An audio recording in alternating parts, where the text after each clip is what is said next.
All right, 87. How great the benefit of memory is to the orator, how great the advantage, how great the power, what need is there for me to observe? Why should I remark how excellent a thing it is to retain the instructions which you have received with the cause and the opinion which you have formed upon it, to keep all your thoughts upon it fixed in your mind, all your arrangement of language marked out there, to listen to him from whom you receive any information, or to him to whom you have to reply with such power of retention that they seem not to have poured their discourse into your ears, but to have engraven it into your mental tablet. They alone, accordingly, who have a vigorous memory, know what and how much and in what manner they are about to speak, to what they have replied, and what remains unanswered. And they also remember many courses that they have formerly adopted in other cases, and many which they have heard from others. It must, however, acknowledge that nature is the chief author of this qualification, as of all those of which I have previously spoken, but this whole art of oratory, or image and resemblance of an art,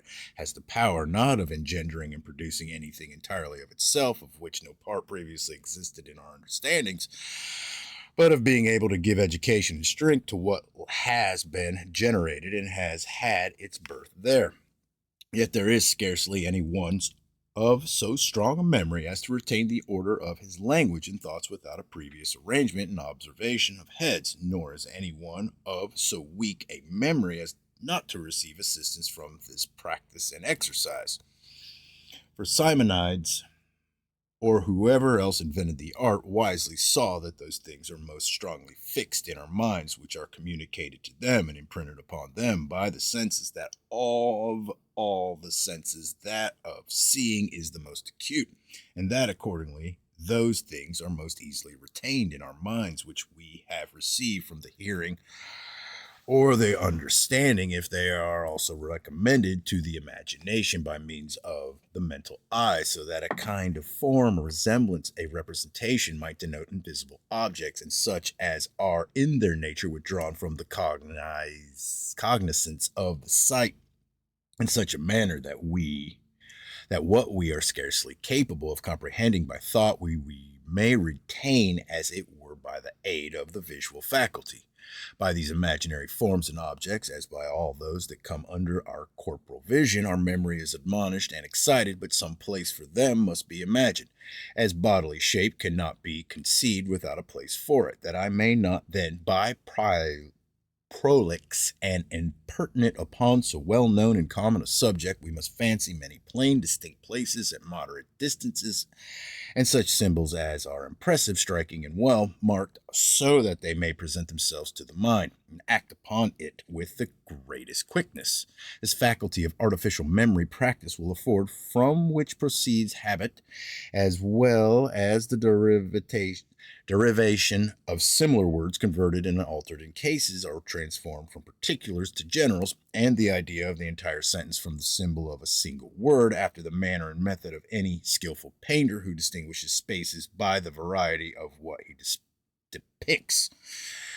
83. With the memory of words, which, however, is less necessary for us, is to be distinguished by a greater variety of symbols, for there are many words which, like joints, connect the members of our speech that cannot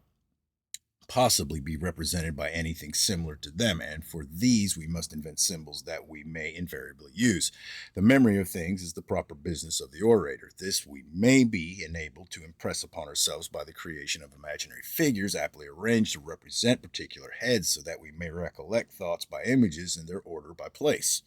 Nor is that true which is said by people unskilled in the artifice, that the memory is oppressed by the weight of these representations, and that even obscured which unassisted nature might have clearly kept in view.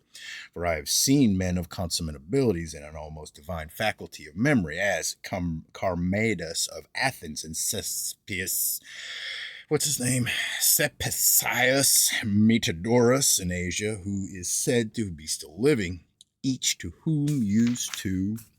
say that as he wrote with letters on wax, so he wrote with symbols, as it were, whatever he wished to remember on these places which he had conceived in